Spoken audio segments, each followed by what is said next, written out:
Bienvenue à Mille et une cultures.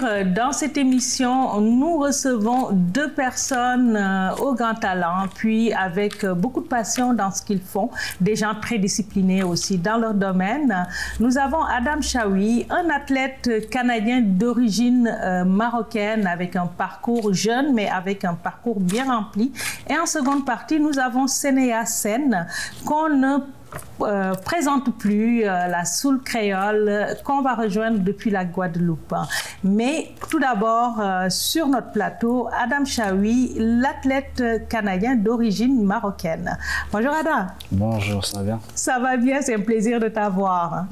Merci. Voilà. Adam, les gens ne le savent pas, mais on s'est vu à plusieurs occasions. Tu étais tout jeune, tu commençais. Et je sais que tu as toujours eu le rêve de bien représenter le Canada, puis de gagner certaines médailles. Donc, tu es arrivé ici à l'âge de 16 mois et tu as commencé le karaté à l'âge de 5 ans. Tu as eu beaucoup de titres à ton palmarès. Tu as été plusieurs fois champion du Québec.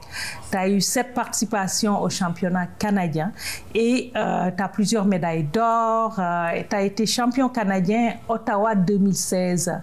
Et depuis la dernière fois qu'on s'est vu, je pense c'est en 2017, qu'est-ce qui s'est passé? Comment ça évolue pour toi? En 2018, je suis parti au championnat du monde pour la 3e fois consécutive.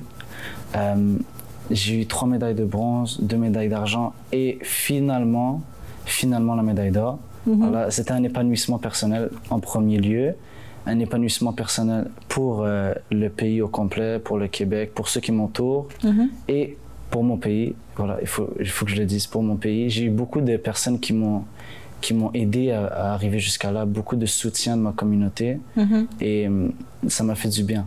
Ça m'a fait vraiment du bien de les avoir derrière moi pendant tout ce projet. Et quand tu dis ton pays, c'est le Canada et le Maroc, parce que tu portes ces deux pays dans ton cœur. Exactement.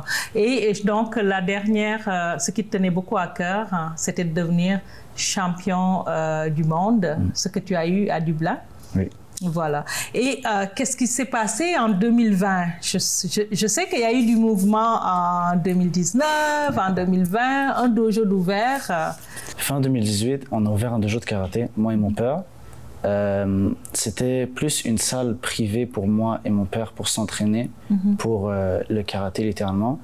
Après, on a pensé peut-être faire un dojo de karaté avec. Ça pourrait être sympa de donner des cours à des élèves, de les voir grandir avec nous, de les voir devenir de meilleures versions d'eux-mêmes et devenir de meilleures personnes littéralement. Et moi, de base, j'ai toujours voulu avoir des élèves à moi, puisque je suis très bon en bo, c'est vraiment le truc que je maîtrise le mieux en karaté. J'ai toujours voulu avoir des élèves qui font comme moi, qui ont les mêmes mimiques que moi, qui font des katas que je crée, etc., etc. Avoir une équipe à moi, tu vois.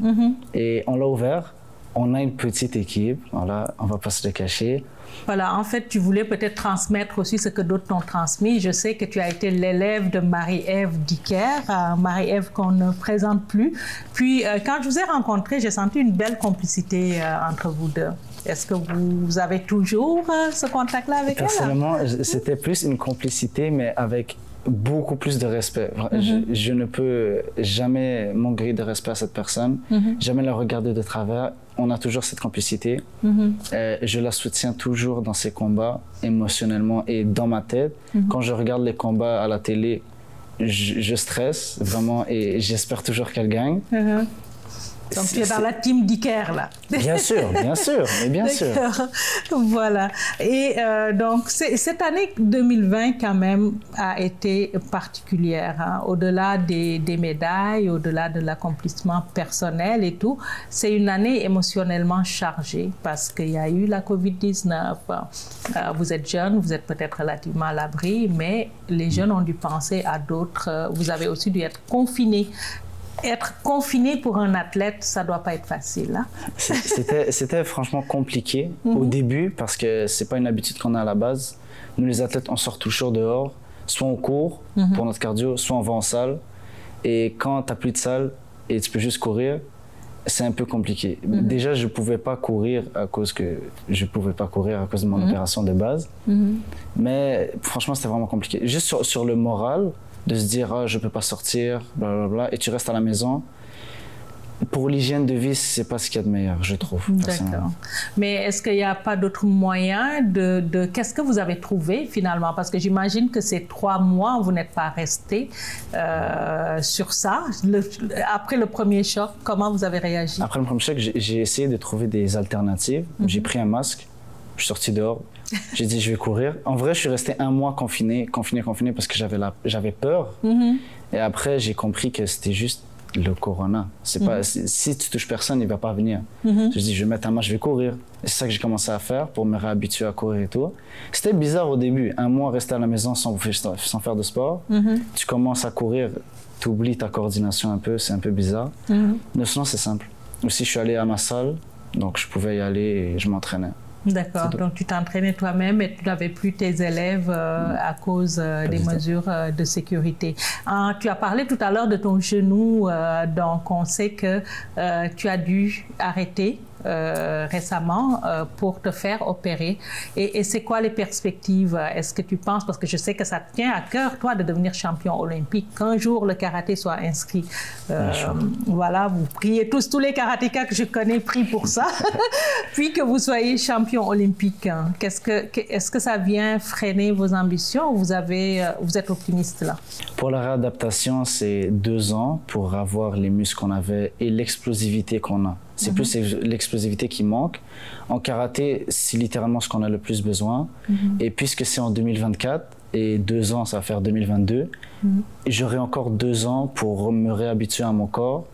Donc, je suis vraiment optimiste pour ça. J'ai déjà mes qualités de base, donc je pense que, Inch'Allah, on tu gardes le focus. Hein. Ouais, on garde le focus. Ça prend la médaille olympique puis de la ramener au pays. On fait que on la regarde tous les jours. On dit on la veut. Et chaque matin, tu te lèves, tu dis je veux ça et tu travailles pour ça. Ok. Et je sais aussi que il y a Marie-Ève Dicker, il y a la famille du karaté Sunfuki, donc Sunfuki Laval. Donc vous avez une filiale Sunfuki Laval Ouest Fabreville. Yes. C'est ça. Mais il y a ton père. Ok, Noureddine qui est là, très présent, une grande complicité. Vous avez ouvert cette salle ensemble. Ouais. T'es co-actionnaire ou Noureddine qui garde tout? Je pourrais pas dire co-actionnaire puisque j'ai pas encore l'âge pour être co-actionnaire, mais je suis dans tous les cours qu'il donne, je fais tous les tests qu'il donne. Je suis toujours là, littéralement. C'est comme si j'étais co-actionnaire sans l'être, si on peut le dire comme ça. D'accord. Et comment ça se passe avec les élèves? Est-ce que vous avez repris? Comment ça évolue? Est-ce que tu te retrouves dans tes élèves? Je sais que vous avez des jeunes dans votre classe d'âge. Hein. Oui, on a recommencé il y a 3 semaines. 3 semaines, ça veut dire pendant la première semaine, on était à l'extérieur avec les 2 mètres de distance et tout, puisqu'il n'y avait pas encore la règle du 1 mètre pour les 12 ans et moins. Donc on le faisait à l'extérieur avec un masque, avec les souliers et tout. Il y a 2 semaines, on a eu l'autorisation de rentrer à l'intérieur. On l'a fait avec le 2 mètres parce qu'on n'avait encore pas l'autorisation de 1 mètre. On était 20 maximum et des fois on refusait des gens tellement on était. Donc, on ne pourrait pas dire que les gens avaient peur du corona quand ils sont venus, mais on a toutes les mesures sanitaires littéralement. Tu laves les mains à l'entrée, à l'autre entrée, les enseignants portent un masque, tu es obligé de porter des chaussettes ou des souliers. Tu ne te touches pas. C'est excellent. Et cette semaine, on a le droit de faire le 1 mètre, donc on apporte plus de personnes qui peuvent venir. D'accord. Et vous avez aussi des camps de jour, hein, de ce que j'ai vu. On l'a commencé il y a 2 semaines et j'y travaille. Ok. Donc, si vous voulez venir, vous pouvez venir. Je suis là au pire. Ok. Je suis très gentil avec les enfants. Littéralement, j'ai une bonne complicité avec eux. Et j'ai rien d'autre à dire pour nous. Et sur le plan personnel, parce qu'on sait que le sport de haut niveau, c'est très prenant. Vous êtes jeune, hein? Vous avez commencé très très jeune, à 5 ans. Vous avez commencé à faire des championnats aussi très très jeune. Déjà un gros palmarès, mais sur la vie personnelle, ça fait quoi? Est-ce qu'il y a des sorties? Adam ne va pas en boîte de nuit? Non. Mais c'est quoi? Quelle autre activité tu fais quand tu ne fais pas de karaté? Si je ne fais pas de karaté, je m'entraîne. Si je ne m'entraîne pas, je mange. Je ne mange pas, je prends ma douche. Si je ne fais pas de karaté, je joue au basket. Aussi, ou au football américain. Sinon, on fait que ça. Et je parle de basket, je le fais peut-être 1 fois par 3 semaines. Je suis toujours dans le karaté. Okay. Je pense karaté, je mange karaté, tout. Ok, mais tu sais quelque chose que tu aimes quand même. Oui, ben oui, bien sûr. Voilà. Et au niveau des études, on sait que tu as fini ton secondaire. Ouais. Tu t'en vas au cégep. Ouais. Tu vas rester à Laval ou tu vas faire comme les jeunes, je vais à Montréal? Non, je m'en vais à Montmorency. Ah, d'accord. Je préfère. Tu restes dans ton cadre de vie.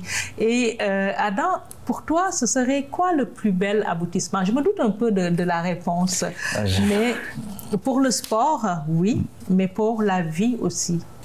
C'est quoi le plus bel aboutissement pour toi? Je pense que c'est une question assez compliquée et assez simple quand même à répondre. La façon simple, ce serait juste quelque chose qui pourrait aider les gens. Vraiment, je suis une personne qui n'est pas capable de voir quelqu'un être dégradé ou quelque chose comme ça. J'aimerais avoir un métier qui puisse agir sur les gens, comme les aider dans la vie.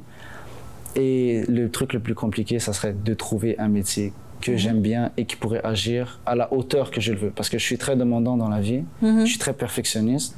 Et s'il y a un truc que j'aime pas, je vais toujours vouloir l'améliorer. Je pense que c'est pour ça que je suis ici. Ok, donc vous allez chercher...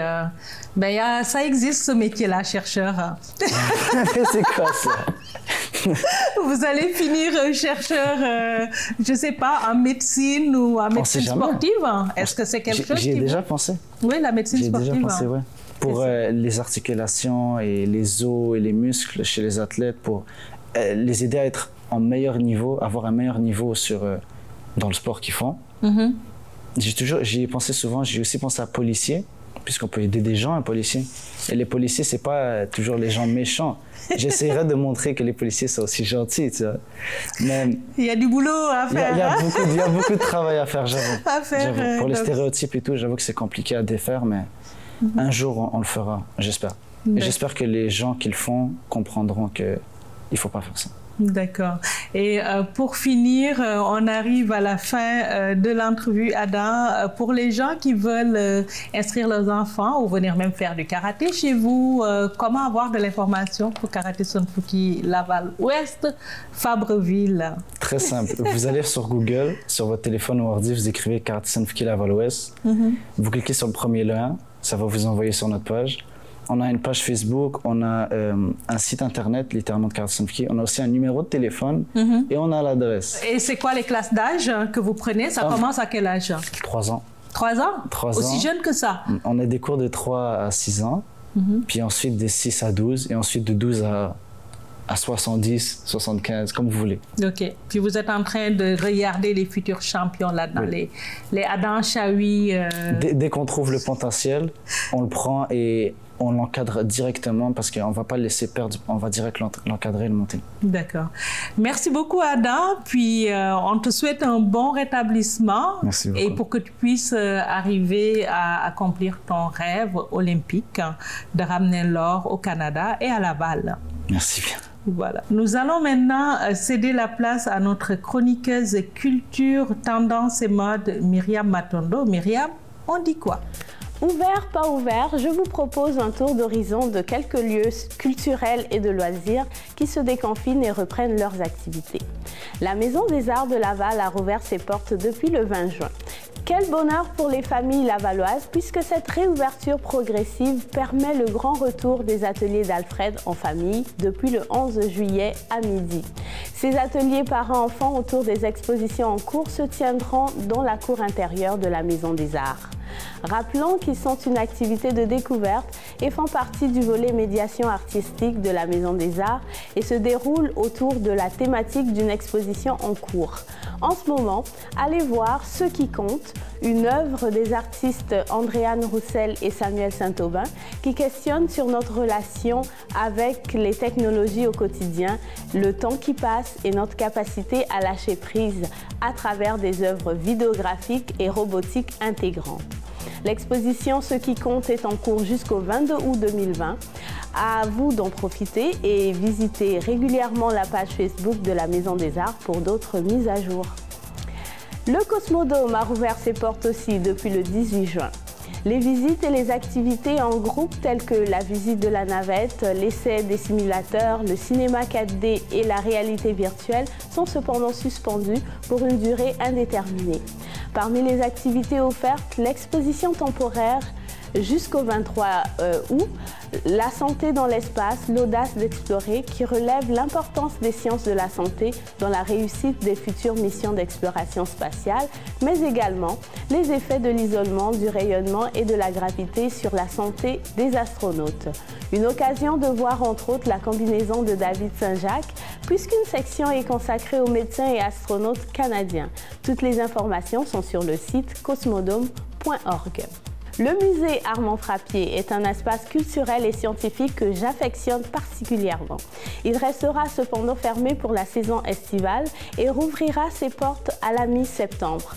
Le musée et centre d'interprétation des biosciences vous propose par contre de nouvelles capsules virtuelles sous le thème de la santé humaine, ainsi que des vidéos de sa prochaine exposition temporaire intitulée « Bouger ». Elles sont disponibles sur YouTube. De quoi entretenir notre stimulation intellectuelle en attendant l'automne. Consultez régulièrement leur site internet pour des mises à jour. Autre espace fermé pour l'instant, le musée des enfants de Laval pour une durée indéterminée. Alors là également, vous devez consulter leur site internet et leur page Facebook et Instagram pour une mise à jour de leurs activités. Dans la deuxième partie de cette émission, nous recevons la divine Sénéa, qu'on surnomme le soul créole, l'âme métissée de la musique. Sénéa est auteure, compositrice, interprète, quelqu'un qui a énormément de talent. Et nous la rejoignons depuis la Guadeloupe pour parler un peu de ses projets, voir où elle est rendue, comment elle a vécu la Covid, depuis qu'est-ce qu'elle nous garde, qu'est-ce qu'elle a mijoté pendant cette année, ces années d'ailleurs, passées à concocter sa musique. Bonjour Sénéa. Bonjour, comment ça va? Ça va bien. Écoute, c'est un plaisir de t'avoir. C'est les miracles de la technologie. Tu es en Guadeloupe, on aimerait t'avoir sur le plateau, mais on le fait. Mais c'est génial. Moi, je suis super contente. Tu vois, c'est ça que ça a révélé un peu. La Covid, c'est toutes les prouesses techniques et technologiques, en fait. Voilà. Et je disais tout à l'heure que tu es en Guadeloupe, d'ailleurs. Oui. Voilà. Depuis quelques années, tu fais des recherches, tu pars sur les traces de la musique de ton enfance, de tes origines. Tu es d'origine guadeloupéenne et sénégalaise.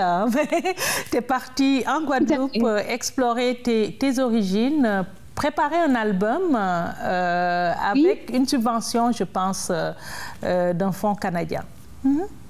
Oui, tout à fait. En fait, ce qui s'est passé, c'est que depuis 2016, j'ai déposé, si tu veux, une demande de bourse au Conseil des arts du Canada qui m'a été accordée. Alors, j'ai eu le privilège et le plaisir de l'avoir. À partir de là, tu vois, la bourse, c'était de venir étudier les musiques traditionnelles de la Guadeloupe. Donc, le gros-ka, le zouk, en fait, toutes les musiques, finalement, de la Guadeloupe. Et quand je suis arrivée en Guadeloupe, donc de 2016 à maintenant, je fais des allers-retours entre la Guadeloupe et Montréal pour pouvoir bien définir les choses. Et là, l'idée, c'était de créer de nouvelles chansons pour que je puisse me retremper, si tu veux, dans mes racines guadeloupéennes. Comme tu l'as dit, je suis effectivement guadeloupéenne et sénégalaise. Là, j'ai décidé de me concentrer sur mes racines guadeloupéennes pour faire de nouvelles chansons et dans le but de créer un nouvel album. Et en août 2019, j'ai eu aussi une autre bonne nouvelle qui me disait qu'en fait, j'avais une autre bourse qui me permettait de pouvoir financer à 50% au moins cet album qui va être mon deuxième album, tu sais, parce qu'en fait, depuis 2005, je n'ai pas encore sorti d'album. Et je suis très contente de comment les choses se passent en ce moment. Ouais. Mais on retient que tu as été la grande gagnante de Grande Bay, du festival de Grande Bay de musique. Donc, on connaît voilà, le talent qu'il y a derrière et un album, ça se mûrit. Hein? Donc, actuellement, voilà, t'es rendu où actuellement dans ta démarche? Comment ça se passe en fait en Guadeloupe pour toi? Eh ben, écoute, moi je suis très contente parce que tu sais, c'est vrai qu'avec la Covid, il y a des choses qui ont entre guillemets, on dit ralenti, mais pour moi, j'estime que ça s'est passé comme ça devait se passer. Et donc, on a continué à travailler, mon équipe et moi, mon équipe qui est à Montréal, et moi je suis ici. On travaille à distance, hein, c'est un peu du télétravail. Et en même temps, tu vois, ce qui est bien, c'est que les chansons sont en train de mûrir, les textes sont en train encore d'être peaufinés. Moi, ça m'a permis de faire tout ça, tu vois, et de vraiment d'avoir une écoute aussi sur un premier, on va dire, premier mix de certaines chansons, de dire ah oui, ça non, tu vois, ça te permet d'avoir du recul finalement. Et moi, je trouve ça bien et j'ai hâte. C'est sûr que, comme je dis souvent aux gens qui me suivent, je les appelle les amoureux de la musique, je ne les appelle pas les fans, mais les amoureux de la musique, je leur dis souvent, j'ai hâte à moi aussi, j'ai hâte à cet album, autant que vous avez hâte. À te redécouvrir. Voilà. Et à approfondir tout ce que je n'ai pas pu approfondir aussi. Et puis, bon, c'est un chemin, hein, la vie. Hein. Donc, voilà. La musique aussi, pareil. Okay. Et on devrait s'attendre à quoi côté influence musicale, donc après toutes ces recherches et côté message, hein? Je pense que ce qui a été vécu ces années, on parle de la COVID, mais on parle aussi de discrimination, on parle de mobilisation pour plus de justice, c'est des choses qu'on va retrouver dans ton album, hein? Ton EP.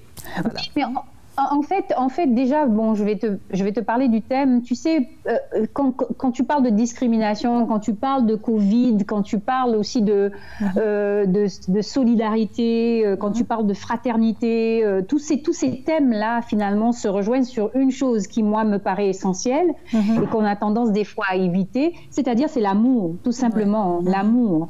Voilà, ce monde a besoin de plus d'amour. On a essayé la guerre, ça ne marche pas et ça n'a pas marché.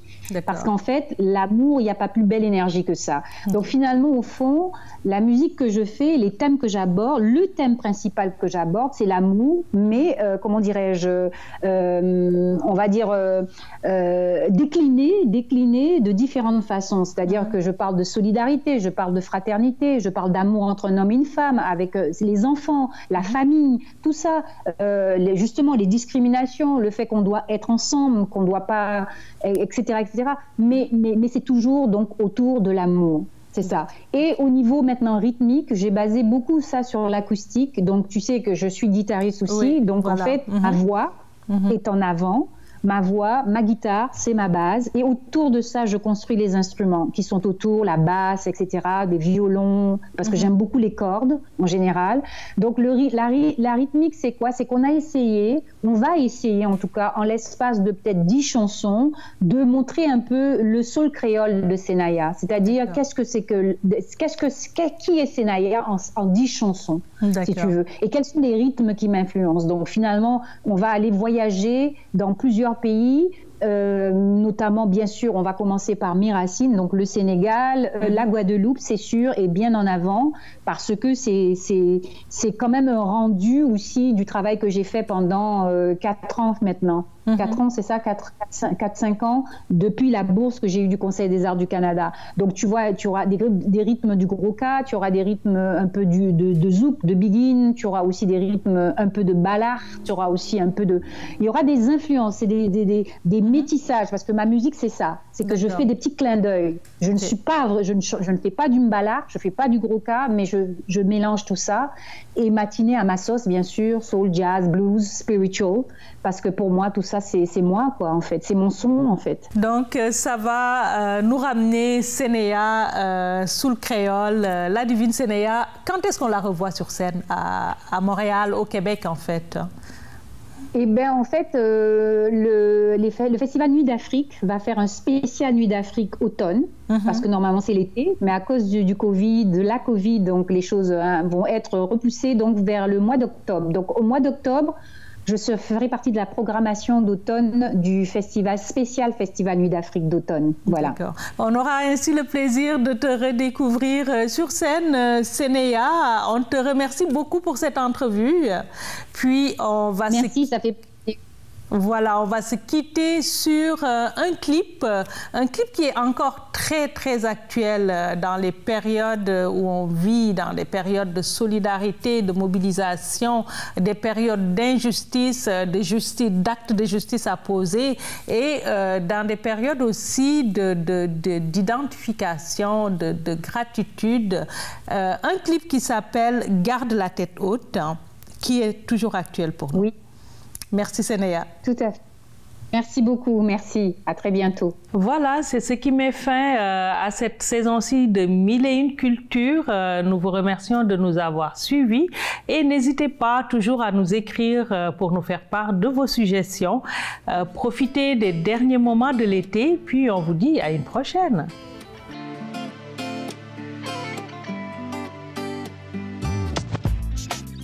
C'est une folie, une drôle de vie. Je te l'accorde, elle n'est pas facile à entendre. C'est une passion, une des raisons pour laquelle tu t'accroches avec raison. Tu en as connu des échecs, essuyé bien des refus, balayé tant de menteurs, maîtrisé tant de folie. Aujourd'hui tu te mets en doute, tu restes coincé dans ta bulle, mais surtout, n'oublie pas, garde la tête haute, quel que soit